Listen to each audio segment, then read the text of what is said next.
I'd like to talk about telling your loved ones things that you want to tell them now and the importance of that.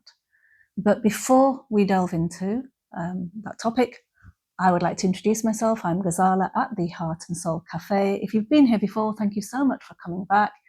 And if you're here for the first time, then welcome. Telling your loved ones things that you want to tell them, I feel, is quite important. The reason why this has come up in my head is that many of you will know that I lost my son very sadly 4 years ago. He was 22 years of age.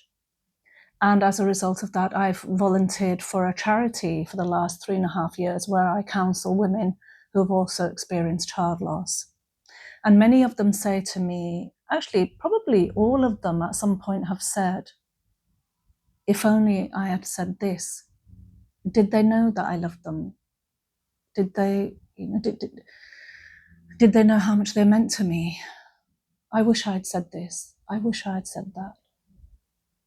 I wish I had been there more. So that really prompted this video, the contents of this video. My son sent me quite a lot of messages on my phone through WhatsApp, or actually through WhatsApp, not through text, WhatsApp mainly. And those meant a lot to me then, but they mean so much more to me now.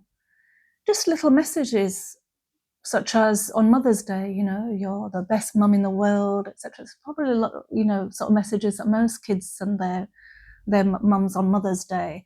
And then if we had ever had an argument, sometimes I think he would find it difficult to sort of say, oh, sorry, I was just, out of order there. But he'd write a message and say sorry. And I have all those messages on my phone, and they mean so much to me. I've transferred them, on hard drive so that I can keep them, and they're still on my phone. So I do look at them every so often, little pictures, little emojis from him. And they, like I say, they mean so much to me, and I hold them dear to my heart. I'm so pleased that he did that, because he could have said those things and I would have just had them in memory. But like this, I have it. I have it, hard copies of him sharing things with me. And it got me thinking. I had a conversation with my daughters. I have 2 daughters.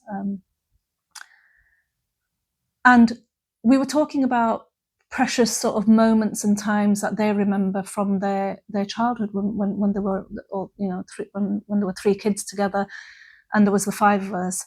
And the things that they said that they sort of remember in their hearts, are sort of etched in their memory. Times like Sunday mornings.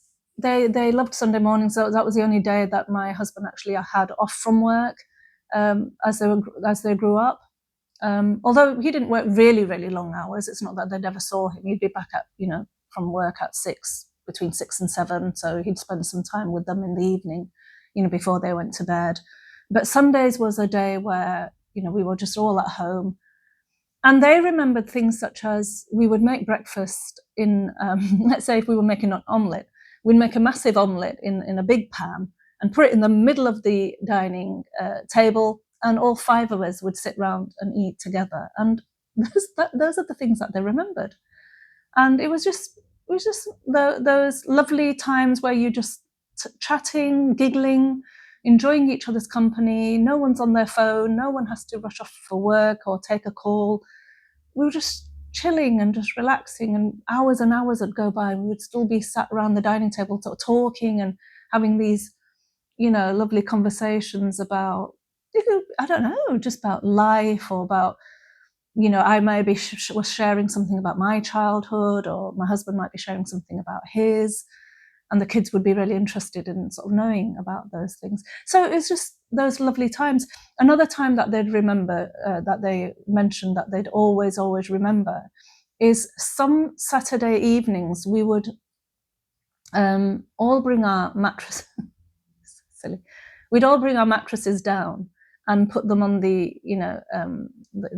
lounge floor, and watch TV and sleep there. So we'd be sort of camping downstairs, and it sounds so silly, doesn't it? But the kids used to love that.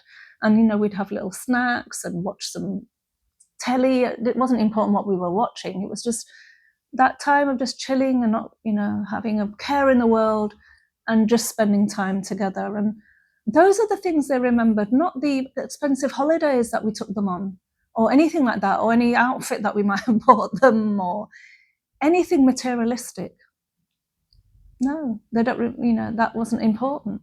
What was important is spending that time together and just saying sometimes. Sometimes I would stop my kids and sort of stop everyone in their tracks and just say, can I just say how lovely this is? How lovely just now is. And just hold that. And I think they might remember, if they ever watch this video, they might remember me actually saying that. And I'm so glad I did, because hopefully they will remember. So I think, I mean, when I was a child, you know, the generation I grew up in, you know, my mum and dad's generation, we weren't really tactile. We weren't, you know, I don't remember my mum, you know, hugging me all the time or telling me that she loved me. I don't think she ever said that. It wasn't something that, you know, people said in that generation, and maybe cultural differences as well. So it was a different time, and we didn't.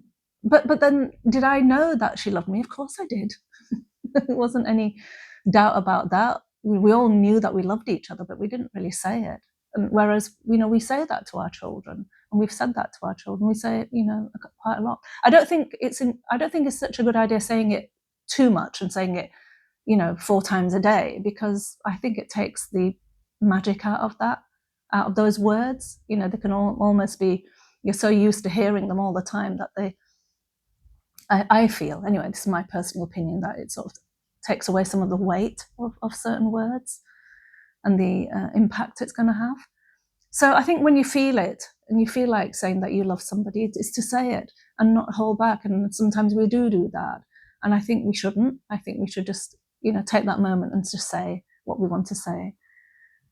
If we ever, you know, if I, let's say, get to very old age and I have time to reflect, I don't want to have any regrets thinking that, oh, I wish I'd said, you know, I wish I'd told some of the people that I really valued around me, my friends, my family, you know, loved ones, that I didn't say the things I wanted to say. And I don't really want to ever be there. I don't want to regret. I don't want to have that regret, because we're not going to take anything with us. And we're, you know, in this world that we're living in at the moment, it's so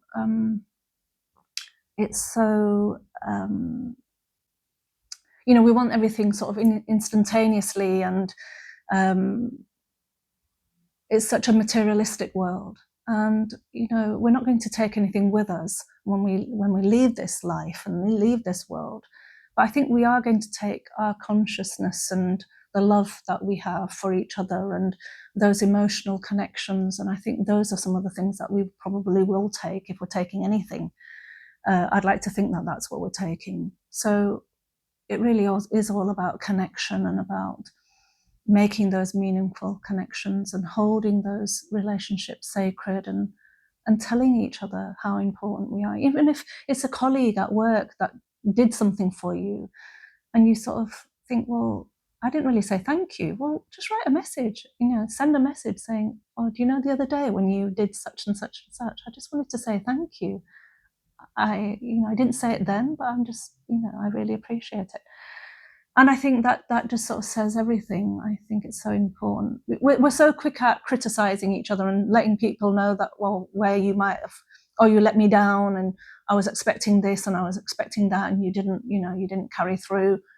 We're so quick at doing that, but we're not always so quick at sort of saying about the things that you appreciate and the things that people did do for you that we just sort of seem to overlook. So it's important. So, yeah. If you liked the content of this video, please do like, subscribe. Thank you to all of you. Well, I've got a few people who have subscribed already now, so very few. But thank you for the few who have already subscribed, but we need many, many more in order to build this platform. Let's hope that we can do that. I would love that. It would mean so much to me if we can create that. But otherwise, thank you for watching this video, and I look forward to seeing you in the next video. Until then, look after your hearts and souls, and don't forget, get on that phone, get on that messaging and message somebody and say what you really do want to and need to say to them. Do it now.